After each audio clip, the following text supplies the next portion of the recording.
It was Christmas Day 2009, the last day I tried to buy heroin.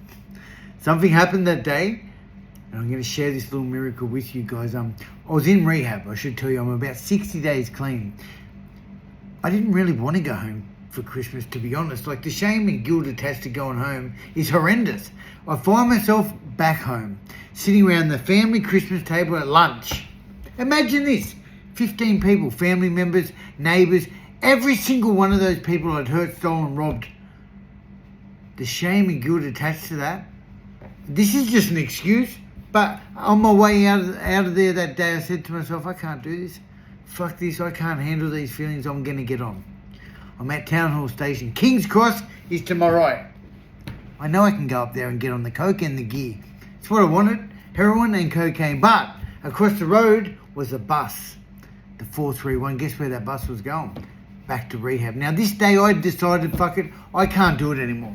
I'm going to get on. Well, I sat there that day at Town Hall Station just contemplating. Now, I'd had so many rehabilitation attempts.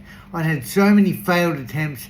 And I would always just get on. I'd always give up. Well, this day, it's like the stars and the planets just aligned. And for the very first time I considered not getting on. It's something I've never done before. And that day,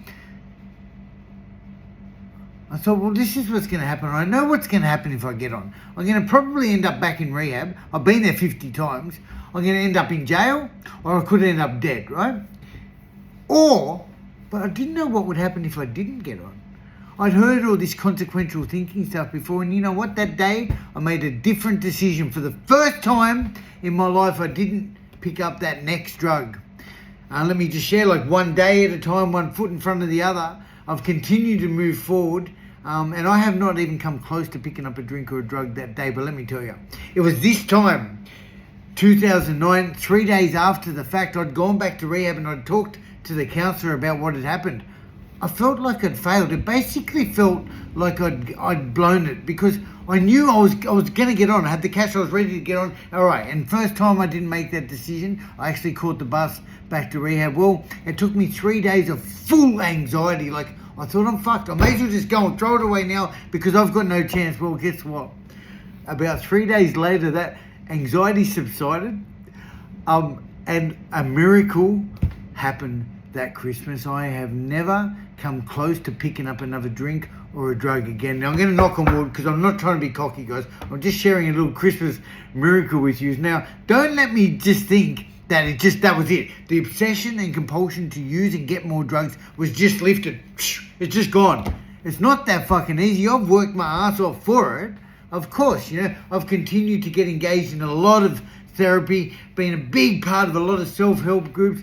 I give back wherever I can. There's 5 things that I live by. Number 1, how is my connection with other human beings? An addict alone is in bad company. Get out of the fucking house. You're at home with the killer.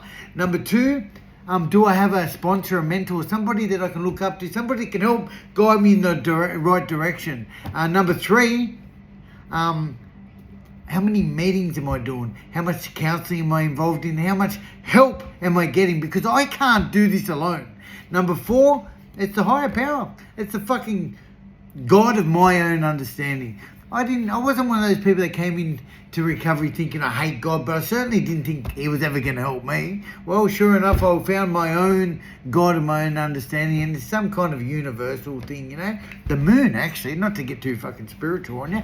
And 5, what am I doing for other human beings? This is the key, man. Service to mankind. The more I give, the more the universe provides, and I only keep what I have by giving it away. Guys, it's true. Christmas Day 2009, an absolute fucking miracle happened. I had spent 17 years out there in the carnage of addiction, 17 years of the pain, hurt, and misery. And since that day, I haven't come close to picking up another drug. I'd love to share a little story with you. At about 2.5 years clean, where I was in Germany, surrounded by crack cocaine, heroin, gambling establishments.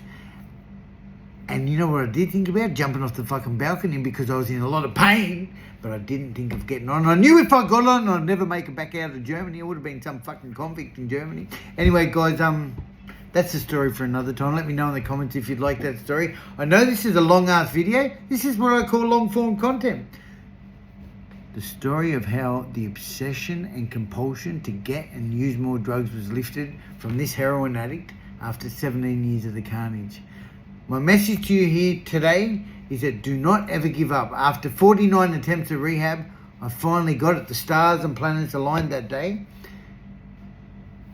And if you're a lover